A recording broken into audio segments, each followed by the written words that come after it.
देशाचे माजी उपपंतप्रधान आणि आपल्या राज्याचे पहिले मुख्यमंत्री यशवंतराव चव्हाण साहेबांची आज 39वी पुण्यतिथी। मी सकाळीच त्यांच्या समाधीचं दर्शन घेऊन पुण्यामध्ये आलोय। आज मुख्यमंत्री महोदय देखील तिथे जाऊन समाधीचं दर्शन घेणार आहे। मी त्यांना विनम्र अशा प्रकारचं चव्हाण साहेबांना पुण्यतिथीच्या निमित्तानं अभिवादन करतो। त्याच्यानंतर मी खरं तर मधल्या काळात दिवाळीच्या आधी मला डेंगू आजार झालेला होता आणि त्याच्यात माझे 15 दिवस त्या आजारामध्ये गेले। दुर्दैवाने त्यावेळेस मी कधी कधी टीव्ही बघायचो, पेपर वाचायचो, तर आजार राजकीय आजार आहे वगैरे मला नेहमीच वाईट वाटतं। मी नेहमी पत्रकार मित्रांना पण सांगतो, मी काही असला लेचापेचा माणूस नाही आहे। जी माझी मतं असतात ती गेले 32 वर्ष मी स्पष्टपणे लोकांच्या समोर आपल्या समोर मांडत असतो। आणि असला राजकीय आजार बिजार असलं तर माझ्या स्वभावात नाही, रक्तामध्ये नाही। आणि कारण नसताना वेगवेगळ्या प्रकारच्या बातम्या मध्ये मी अमित भाईंना पण भेटायला गेलो होतो, तेव्हा पण तक्रार करायला गेले। तक्रार करणं माझ्या स्वभावात नाहीच आहे। शेवटी आपण काम करत असताना सर्वांना बरोबर घेऊन काम करायचं असतं। ती आपली संस्कृती आहे, ती आपली परंपरा आहे आणि ती पद्धती आपण पुढे चालवली पाहिजे। आणि त्या 15 दिवसाच्या काळामध्ये माझा स्वतःचा प्रयत्न आहे, आमच्या सरकारचा प्रयत्न आहे, मुख्यमंत्री उपमुख्यमंत्री सगळ्यांचा प्रयत्न आहे। राज्य सरकारचे मुंबईमध्ये, पुण्यामध्ये, अशी मोठी मोठी नागपूरमध्ये, संभाजीनगर असेल, नाशिक असेल, अशी विभागाची ठिकाणं अमरावती असेल, या बाबतीमध्ये भाड्याच्या जागेत कुठली ऑफिसेस नसावी ह्या मताशी मी ठाम आलेलो आहे। आणि त्याच्यामुळं आता स्वातंत्र्य मिळून किंवा महाराष्ट्राची निर्मिती होऊन 1960ला महाराष्ट्राची निर्मिती झाली, बरेच वर्ष झाले आणि त्याच्यात आता खूप बदल झालेले आहेत। पूर्वीच्या काळामध्ये आपण कुठं सरकारी ऑफिसेसमध्ये जाताना तिथलं चित्र वेगळं असायचं।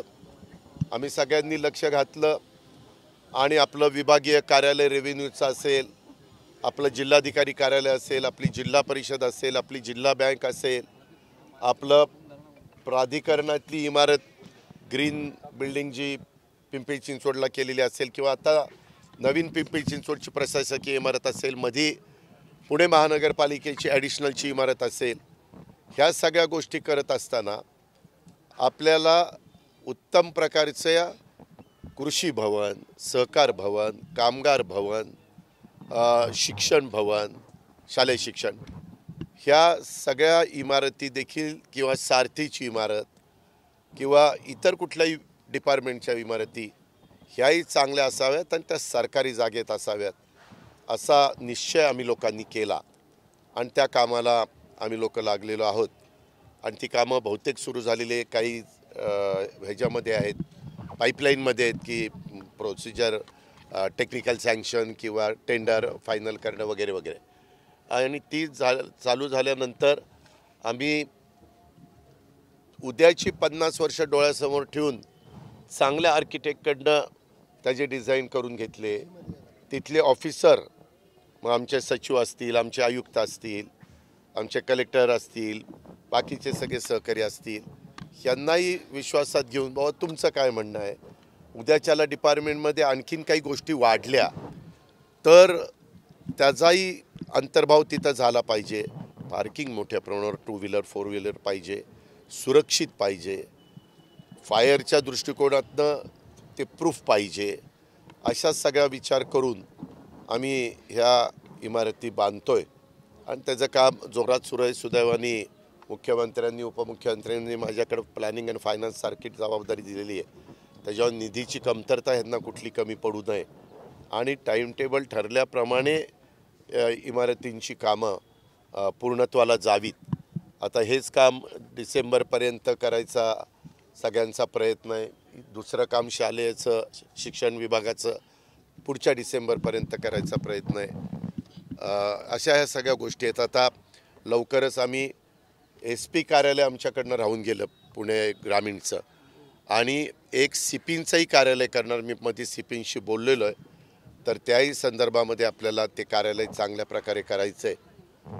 जसं नागपूरला CP आणि SP कार्यालय एकत्र आहे, माझी देवेंद्रजींशी चर्चा होत असताना ते म्हणले तसं करता का, परंतु आपला जिल्हा मोठा आहे, आपलं शहर मोठं आहे, तर CP कार्यालयाच्या जागेतच करायचा आमचा मानस आहे. आणि आपलं पाषाणला तिथं सुंदर प्लॅन केलेला आहे. मागं प्लॅन तयार झाला, पण मधी काही राजकीय घटना घडल्या आणि मला थोडंसं बाजूला जावं लागलं. आता पुन्हा माझं देवेंद्रजींशी बोलणं झालं. मी म्हणलं प्लॅन आमचा तयार आहे, त्याला मान्यता देऊन आपण पुढं जायचं ठरवलेलं आहे. अशा प्रकारे फक्त पुणं नाही, बाकीच्याही वेगवेगळ्या भागात आम्ही नागपूरला पण आपलं उपराजधानीचं ठिकाण तिथंही मोठ्या प्रमाणात इमारती करतो आहे. तसंच आपलं मुंबईमध्ये तर आपण एअर इंडियाची बिल्डिंग घेतो आहे गव्हर्मेंटला, परंतु वरळीला GST भवन म्हणून फार मोठी इमारत, जवळपास 2,500 कोटीच्या इमारतीचं काम तिथं चाललेलं आहे. आणि देताना शापूरजी पालनजी, L&T अशा मोठ्या मोठ्या ज्या काही नावाजलेल्या कंपन्या आहेत आणि दर्जेदार काम करणारी कॉन्ट्रॅक्टर आहेत, अशांना देण्याचा आपला सगळ्यांचा प्रयत्न आहे. आणि त्याची पाहणी करावी, कारण मंत्रालयात बसून आम्ही आढावा घेतच असतो. आपल्या पुण्यातल्या जे काही महाराष्ट्रामध्ये जी काही महत्त्वाची कामं चाललीत मेट्रो किंवा बाकीच्या बाबतीत, त्याचा साधारण माझा आढावा असतोच. तुम्हाला त्याची माहिती मिळतेच की मी VCवर घेतो आणि सगळ्यांना अधिकाऱ्यांना तिथं बोलवणं. आपला रेड्डी मार्ग, रेवस्तू रेड्डी तो मार्ग असेल किंवा बाकीचे कोस्टल रोड, इतर गोष्टी, अशा सगळ्या कामं चाललेली आहेत. कामाच्या बाबतीमध्ये कुठंही गती मंदावू नये, हा माझा आणि आमच्या मुख्यमंत्र्याचा, उपमुख्यमंत्र्यांचा, सरकारचा प्रयत्न. दादा, सराटीमध्ये आंतरवलीमध्ये 4 जणांना अटक करण्यात आली आहे. त्याच्यावरून जरांगे पाटील म्हणतात की सरकार, मला त्याबद्दल काही माहिती नाही आहे. मी काल अहमदाबादला होतो, रात्री कोल्हापूरवरून कराडला गेलो. मी त्याच्याबद्दलची माहिती घेतो. कायदा सुव्यवस्था राखणं हे पोलिसांचं काम आहे, सरकारचं काम आहे. त्याच्या संदर्भात मागे देखील कुठल्याही प्रकारचं आंदोलन करण्याचा अधिकार प्रत्येकाला आहे, संविधानाने ते दिलेलं आहे. उद्याच आता 26 तारीख आहे. ह्या प्रकारे सगळं काम चाललेलं असताना त्यामध्ये कुठंही राष्ट्रीय संपत्तीचं नुकसान होऊ नये, सार्वजनिक संपत्तीचं नुकसान होऊ नये, ह्याबद्दल काही कायदे नियम केलेले आहेत. जाणीवपूर्वक कुणाला त्रास देणं, जाणीवपूर्वक कुणाला कशामध्ये तरी गोवणं, हे कदापि सरकार सहन करणार नाही. ज्यांनी कुणी मधल्या काळामध्ये काही बाबतीमध्ये कमी पडले, त्या अधिकाऱ्यांच्या पण बदल्या केलेल्या आपल्या लक्षात आलं असेल. त्यावेळेस काही अधिकाऱ्यांच्यावर मुख्यमंत्र्यांनी ॲक्शन घेतलेली पण आपल्या सगळ्यांच्या लक्षात आलं असेल. परंतु शेवटी सरकारमध्ये कोणीही प्रमुख असलं तरी त्या प्रमुखाला आणि सरकारला कायदा सुव्यवस्थेच्या दृष्टिकोनातनं लक्ष हे द्यावंच लागतं. त्या नियमाची पायमल्ली होणार नाही. कोर्टाने, न्यायव्यवस्थेने घालून दिलेले जे काही त्यांच्या डायरेक्शन आहेत किंवा त्यांचे आदेश आहेत, त्याच्यामध्ये कुठंही काही कमतरता राहणार नाही, ह्याबद्दलची काळजी घ्यावी.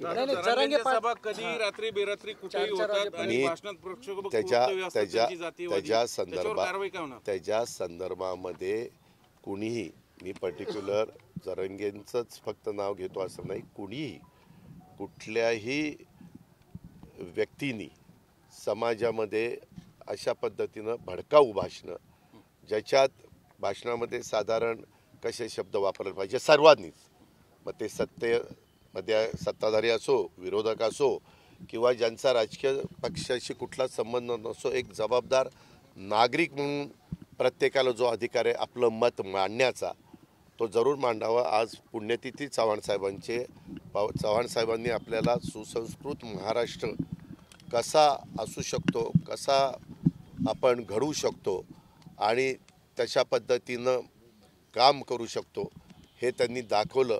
आणि ती परंपरा तेव्हापासून महाराष्ट्रामध्ये प्रशासनामध्ये देखील आणि सगळीकडंच चालायला लागली. परंतु अलीकडं मी सकाळी कराडला पण बोलत असताना सांगितलं की काही बाबतीमध्ये काही जणांचं आपण त्याला वाचाळवीर म्हणू शकतो, अशा पद्धतीनं कुठंतरी एखाद्या शब्दाने समाजामध्ये तेढ निर्माण होणार नाही, ह्याबद्दलची काळजी ही सर्वांनी घेतली पाहिजे अशी माझी विनंती आहे, असं मी आव्हान देखील सगळ्यांना करतो. त्याच्यामध्ये सर्वच जण आले, मी कुणाचं नाव घेऊ इच्छितो. जरांगेवर कारवाई करणार सांगितलं ना, आता एवढं सांगितलं तर परत आहेच का? दादा, आरक्षणासाठी सगळ्याच जातींचं सर्वेक्षण जे आहे ते करावं अशा पद्धतीचा निर्णय राज्य मागासवर्ग आयोगाने घेतल्याचं ऐकवत आहे. मात्र मी देखील ती बातमी वाचली की बाबा 400 का 500 कोटी रुपये मागास आयोगाने ह्या कामाच्या करता मागितलेले आहेत, अशी बातमी मी वाचली. मी मुंबईला गेल्यानंतर, आता आज 25 तारीख, उद्या 26, उद्या सुट्टी आहे, 27ला पण सुट्टी आहे, गुरु नानक जयंती का कशाची तरी सुट्टी आहे. 28ला मी मुंबईला गेल्यानंतर त्याची माहिती त्या ठिकाणी घेईल. आणि शेवटी आयोगाला पण इथं प्रत्येकाला वेगवेगळ्या प्रकारे अधिकार दिलेले आहेत. त्याला त्यांच्या संदर्भामध्ये त्यांनी काय करावं काय नाही अशा पद्धतीनं स्वायत्तता दिलेली आहे आणि त्या पद्धतीनं प्रत्येकजण आपापलं काम करत असतं. तर आम्ही जरूर तशी मागणी झालेली असेल तर आम्ही मुख्यमंत्री, उपमुख्यमंत्री, मंत्रिमंडळामध्ये चर्चा करू आणि राज्याच्या हिताचा, राज्याच्या भल्याचा निर्णय घेऊ. दादा, लोकसभेच्या निवडणुका तोंडावरती आहे. तुम्ही अमित शहाची भेट घेतली. महायुती म्हणून तुम्ही किती जागावरती आत्ता त्याबद्दल काहीही आमची चर्चा झाली नाही. इलेक्टिव्ह मेरिट, निवडून येण्याची क्षमता हे तपासून त्या बाबतीमध्ये आपण निर्णय घेणार आहोत. आम्ही तशा पद्धतीनं थोडी बहुत चर्चा केली, परंतु सध्या 4 राज्याच्या निवडणुका भारत देशामध्ये चाललेल्या आहेत. त्या निवडणुका आता अंतिम टप्प्यात आलेल्या आहेत. त्या झाल्यानंतर पुढं ह्याबद्दलची पुढच्या जे काही चर्चा करणं, निर्णय घेणं ते होतील. दादा, चव्हाण साहेबांची पुण्यतिथी आहे. महाराष्ट्रात 200 आमदारांचं सरकार आहे, तरीही महाराष्ट्राचं नुकसान नाही, काही स्थिर सरकार नाही. कारण तुम्ही सांगितलं की चव्हाण साहेबांनी महाराष्ट्राला जे काही स्थिर सरकार नाही, कोण म्हणलं स्थिर सरकार नाही? कसं 200 आमदारांचा पाठिंबा असणारं सरकार स्थिर नाही असं कसं म्हणू शकतो? आमदारांची सुनावणी वेगवेगळ्या प्रकारचे एक मिनिट, मीच सांगतो, प्रत्येकाचं वेगवेगळं काम चाललेलं आहे. सरकारचं सरकारी काम चाललेलं आहे, त्याच्यामध्ये मुख्यमंत्री विकासाला महत्त्व देतात. अनेकदा कुणी काही त्यांच्याबद्दल बोललं तर ते म्हणतात की बाबा त्या गोष्टीला महत्त्व देता मी डेव्हलपमेंटला महत्त्व देऊन पुढं चाललेलो आहे. आणि मी आत्ताच तुम्हाला साधारण काय चाललेलं आहे हे सांगण्याचा प्रयत्न केलेला आहे. आता ह्याच्या व्यतिरिक्त प्रत्येकाला आपल्या आपल्या न्याय मागण्याचा अधिकार आहे. त्याच्यात कुणी सुप्रीम कोर्टात गेलं आहे, कुणी हायकोर्टात गेलं आहे, कुणी विधानसभा अध्यक्षांच्याकडे गेलं आहे, कुणी निवडणूक आयोगाकडे गेलेलं आहे. ज्याला कुणाला जो काही अधिकार आहे त्याच्याबद्दलचा न्याय द्यायचा आणि ज्यांना न्याय मागण्याचा अधिकार आहे, असा ह्या सगळ्या गोष्टी चाललेल्या आहेत. ती एक वेगळी प्रक्रिया आहे, त्याच्यामध्ये कुणी इंटरफेअर करत नाही, ते त्यांचं काम चालू आहे. आणि एकनाथराव शिंदेंच्या नेतृत्वाखाली महायुतीचं काम सरकार म्हणून त्या ठिकाणी चाललेलं आहे. आता थोडंसं वातावरण बदललं आहे. हवामान खात्याने सांगितलेलं आहे की 4-5 दिवस पाऊस पडण्याची शक्यता आहे. सिंधुदुर्गला पाऊस पडला. येताना मला पायलटने सांगितलं की बाबा लवकर निघा, नाहीतर कदाचित ढग जास्त आले तर तुम्हाला बाय रोड जावं लागेल. अशा काही गोष्टी होतात, ते नैसर्गिक गोष्ट आहे. आणि त्याच्या संदर्भामध्ये मी आजच काही अधिकाऱ्यांशी चर्चा करत होतो. अधिकाऱ्यांशी म्हणजे सातारा कलेक्टर आणि यांच्याशी आम्ही लवकरच राज्यातल्या सगळ्या कलेक्टरांची कॉन्फरन्स यशदाला घेणार आहोत. मुख्यमंत्र्यांची वेळ मागितलेली आहे आणि मग त्याला दोन्ही उपमुख्यमंत्री आणि मुख्यमंत्री येतील आणि ती कॉन्फरन्स होईल.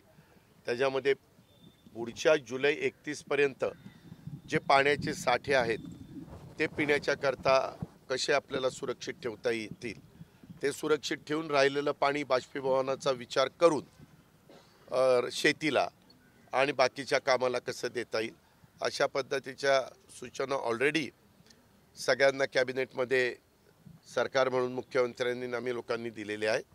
आणि त्याचा पुन्हा एकदा आढावा घेणं, कारण काही काही ठिकाणी चाऱ्याची कमतरता भासायला लागलेली, काही ठिकाणी पाण्याच्या टँकरची मागणी व्हायला लागलेली आहे.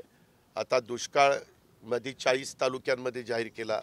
त्याच्यानंतर मदत पुनर्वसन मंत्र्यांच्या अध्यक्षतेखाली एक कमिटी असती, त्याच्यात कृषी, महसूल, पाणी पुरवठा असे अनेक मंत्री जे दुष्काळ ह्याच्याशी संबंधित आहेत, ग्रामीण भागाशी, ग्रामविकास, त्या सगळ्यांनी एक मीटिंग घेतली आणि मंडळाप्रमाणे प्रत्येक मंडळाप्रमाणे 1020 का असे काय 1920 असा काहीतरी तो आकडा आहे, माझ्याकडं कागद आहेत ते त्यांनी निवडलेले आहेत.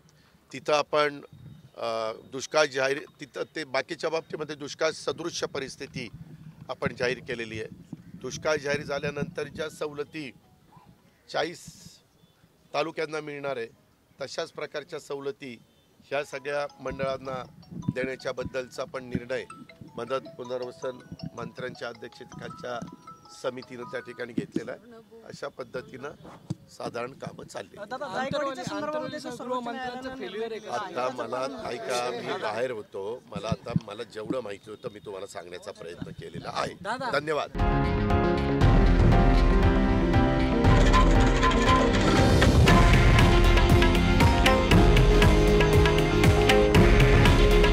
हे आहे देशातील नंबर 1 न्यूज नेटवर्क आणि आपण पाहत आहात TV9 मराठी.